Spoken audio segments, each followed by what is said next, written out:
is okay. Even when at a time of palliative or end of life, muntu agamba muwe kamera aliyeko. Neate for one in London, if you obo feeding omuntu nga takyasobola kulya takyasobola kumira, there is a risk of feeding. You can kill somebody. You can kill somebody. Risk of feeding.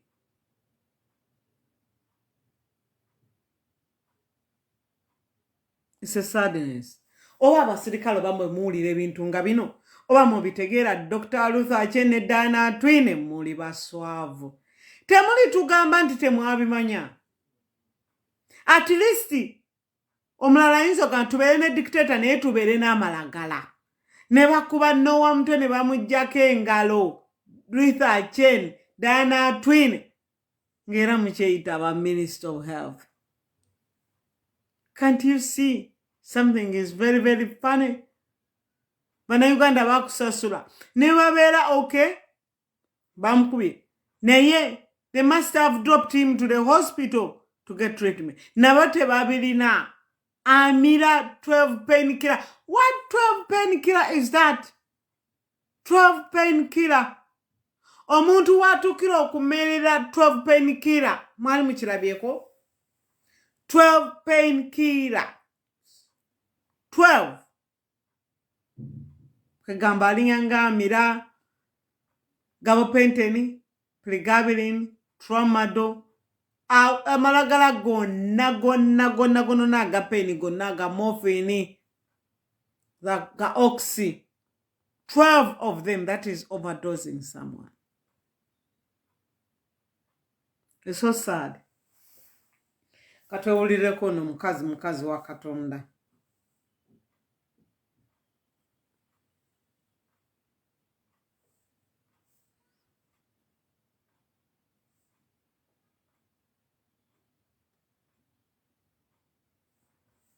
Chanaku Nnyo. About what I called our hospital tourism, because we started in IHK, then we went to Zambia 2 times, then we went to Mulago, then we ended up in IHK, in Inquiry General. That is over a period of only 2 months. Can you imagine? And why did we move from hospital to hospital? We started at IHK. The costs was insurmountable. I, on my own, could not bear them. And I could not start, I am a judge of the Court of Appeal, in the Constitutional Court. I could not start going to ask for money to look after my husband. I had to find a way of looking after him. So we kept on going lower. We left that hospital, we went to Zambia hospital. It had also become, I thought in Zambia was a place. Omulwadde naye n'atuuka n'amanya. Kyolaba banjije wano mu simanyi AQ, kimanyi AQ, simanyi Q. Over the head of headquarters, I have no idea. Omulwadde naye n'amanya. Palira ng'oni mulwadde nola abantu bazogana. N'omanya kati banfulumya sigenda kudda. Omukazi had to admit, expensive. Lwaki okutreatinga mwemulowooza Britain eyagala sente empya n'enkadde. Why would they treat people for free? Britain mwena mugamba yatubbako bino yatubbako biri Britain nzibi. Why would Britain treat people for free? Because it's the most cheapest services you could give someone, I don't know, saving a life. Abasinga mugamba Britain yatubaka ettaka yatutwala endagaano zaffe era akabaka waffe Britain bichi Britain yebikola Britain nzibi. Why Britain would try their best to save the national services, national health services? Why are they trying to save it? Why? It's the most cheapest you could give someone. It's the most cheapest service and saves the life. Toyagala kubera mukatanda. Nemutandika okukubira omuntu banaye mutuyambe ate wano batugobyewo banaye mutuyambe ate wano batugobyewo naye mugendeko ku ddwaliro ne mudduka buddusi because not for treatment but because you have run out money. Waliwo kuga no surgeon wantu ojja mulaba agenda kutwala emyezi ng'ebiri okujja naye bw'oba oyagala musange mu ddwaliro ly'ensambya ojja kusobola omufuna. Naye they are running of hospitals, out of hospitals because of money. Naye omulwadde inside his brain thinks, oh my God, I'm the burden. Look how my family is struggling. N'oyagala n'okufa oveewo. Bw'oba osobola okwetta beba abalwadde be tusanga ng'ogenze wano ku supermarket omulesa atuddeko awo mu ntebe ne yetta. They feel that they are burden to us because the country has let down, because Museveni has let down, because Diana Twine ne Dr. Luther Chen, you have let him down. Ne bino talina nsonyi, bino tewalina nsonyi, they are numb. They are numb. They don't feel nothing. We could talk hundreds and hundreds. They feel nothing. It's none of to them. The place where we could find refuge, it had also become more expensive. We left it and went to Mulago Hospital, and I can write a book about Mulago Hospital. It's called a specialized hospital, but it comes to a point, and this speaks to healthcare in this country. Let him who has ears hear. If on 6B, the private wing in Mulago Hospital, the government of Uganda can fail to provide you with a shot of insulin, small dose, and on the same 6B, you can fail to find an NG tube. You know an NG tube? These tubes they use to feed people. At the end of his life, Mr. Kafukoza failed to eat. But you can come to a day where they tell you, oh, we are going to put an NG tube. Someone comes in the morning and says, oh, we'll put an NG tube. It disappears. The next person comes on duty and says, oh, we are going to put an NG tube, and he disappears. Then finally in the evening, someone comes and says, you know what? We don't have Mulago National Specialized Hospital. And I have to say this, John would not forgive me if I didn't say it, because he fought for the rights of others. I too have fought for the rights of others. It's my passion to fight for the rights of those who are vulnerable and cannot provide for themselves. So I want to say that yes, we have that hospital there, but I think it's just a monument. Something has got to give. You cannot take a CBC and it takes 24 hours. Imagine which is supposed to return within 5 hours. And you are in 6B. National Specialized Hospital. And then the tests, if you want blood work, they will tell you, we can do this one and we can do this one. The rest of them, please go outside and do them there.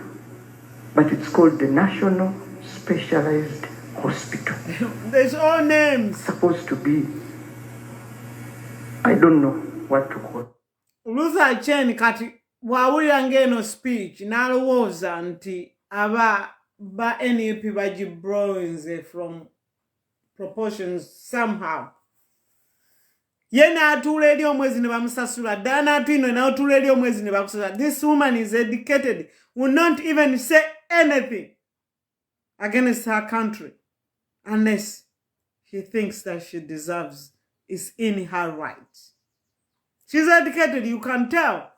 Proper educated. Her husband died. Left her with so much debt. Money has run out. Nene ba doctor abeka. Mu driving abantu crazy.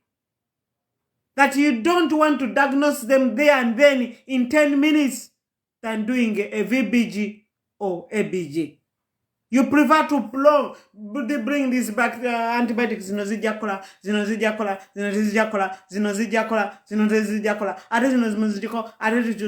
It's all money. It's all money. It's all money. Because you are not accountable. How many lives? Uganda abaga abanenze munde kemfe. This woman, if ndoza yatuka nagamba, I've let my husband down. Nate najukira, no, I've worked hard for this country. My constitution says free to medication. We have a minister, Luther Chen, we have a minister, Diana Twini, the niece of the president. How comes my husband is not getting NG feed? My darling. But what an NG feed? You may need an X-ray or you just a pound be town. You need a doctor to write is in the right place. Or sasulera in Tualungata. You need the feed. You need the feed a jiramuch packet. Not all the feeds. A feed a inzo kubanga koze kunze nga tulu adenga fena tuli tu adorado inzo kubanga tekola kumuntu mulalo. You need a feed. Some feed high calcium, high what protein, high what, oba low, oba cut. Simply feed in the inakola kumuntu. So you was saying that you needed a NG feed line, but you also needed a feed. You needed a doctor to document that the line is in the right place. And if they delay, imagine your husband died starving. You do not deserve this poor. Kubanga sincerely, you are protecting Museveni, but Museveni is not willing to protect you, even to give you a small panado. Even a small paracetamol makakuonyo umutwe. Then in chano iya. Nechi undu gwa abira Museveni obululu nobele yo mumwanyi. Nga wekweso yagala kwata bana ba NUP. Nenga nechitibwe chikusala. Twena wadena ka govs kapamba akachigenda. You are trying to protect Museveni. Museveni is not willing to protect you. Not only you in your family. No mwana we nyiri the education. Amwa the bad marks. Baba na wafuna high marks. Na we wayo no gama mwana inkansule walunji ne wawi musasuli. He ends up going in Dubai. When he ends up going in one UK, Obama America, then they are planning to sneak and, stealing money from them. Taxing them. No wonder why Chiba Museveni Batodde. Of course. Batodde, Kubanga, they have no services. They have to find a way to decrease the numbers. Uganda. What tells you you're protecting Museveni? And why is it you, in a return of Unyemuji? Do you know that guy is protecting her? If anything happened now in Uganda, he will run away. All his people, Omanya Mwaba police, UPDF, all Museveni's people, cousins, uncles, niece, bali muzine nsibe enjoying free.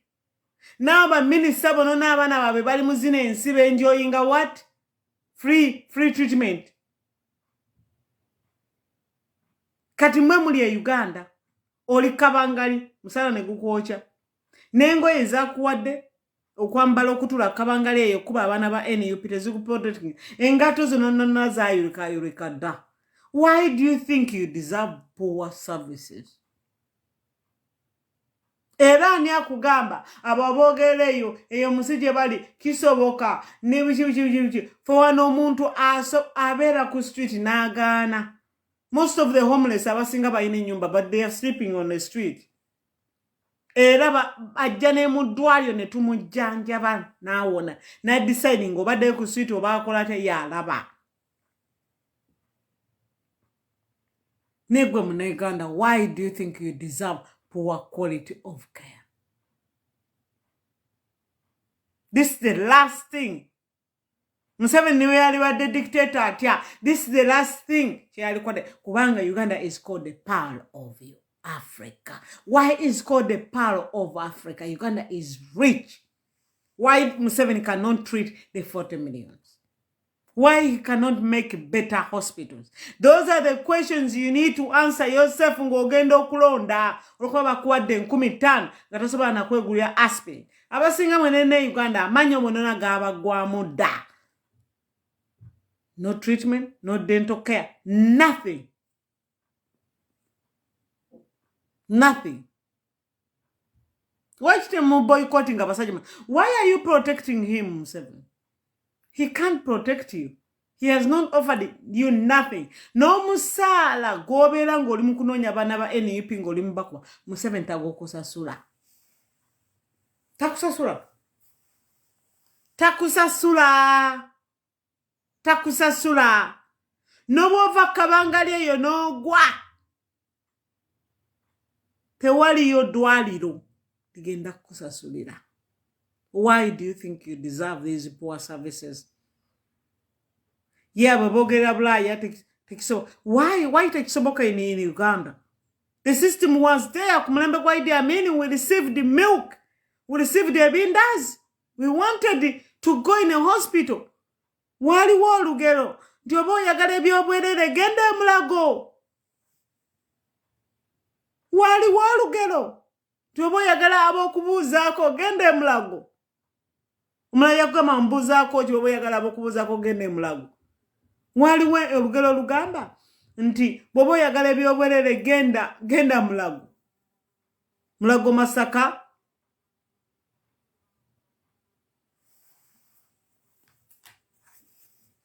Mulage Masaka. Mulage Kampala. Nene ensambya yaba mission. Katuna yoba jitwala. Nensambya eyaba mission nayo bagitwala dda mu Uganda. Nensambya eyaba mission bagitwala dda. They cannot offer you missionary treatment. Kati no muna Uganda kusibula nkugamba. Akaluluko kakozesa. Olonde pate esobola kuyamba kuwa eddagala ery'obwerere mu Uganda. Mwabasinga ne mu mayumba gamwe mujja kudduka if we have a new government. Mujja kudduka mwaga mayumba gamwe baba banja mujje musule mu ddwaliro. When in London we see people discharging and atuka we night ambulance ne mukomyawo. Mulo kozesa akaluluko. Yogeza akaluluko. Robert Nkramsa. Kozesa akaluluko. Kakusoboleche. Kasoloku. Kalo obo sente mu ddwaliro aspirin panado. Mudwaliro maze enaku meka. Kale busigale mu pocket yo. N'ogulira mu mama wo pint y'amata. Run nabwezi zingire mu Uganda okumaka luluko wegatte ku nchuka tufuna amalwaliro Uganda no sibalwazi mana Uganda sibalwazi bali emmere eri healthy bali kumusana omulungi very few naye olaba Museveni alemereddwa okujjanjaba banna Uganda is a failure. NUP eina plan eyokola malwali. Your health is your priority. Kubanga okumanya bana abasajja the way how they are doing. Ate oluvuddeyo nayogera ku state of health institutions watu wanene mu ggwanga Uganda, twogera ku malwaliro naddala nga sinziza ku statements ezakoleddwa Irene Mulyagonja. Oba wuliza akatambi ako omukyalo oyo bwe yabadde ayogera mu butuufu adde owulira ennaku n'ennyiike nga zikuyitamu. Bw'oba omukyala ali ku kaliba y'omukyala Irene Mulyagonja asobola okuba nga akaaba, yagambye nti bw'atandika kwogera ku mulago asobola okuwandiika novo yonna neggwayo bintu bye baayitamu. Kati saasira ggwe omuntu wa wansi oli eyo. Ebintu si byangu, ebintu byetaaga indeed kubanga buli kimu kikyusibwa. Omukyala ayogedde amalwaliro gonna ge bayitangamu, naye nga gye bava akasimbi kaba keeyongeddeko, n'agamba kangendeko mulino tomanya, n'atuuka mu eryo naye nebigaana nga n'agenda kwegamba.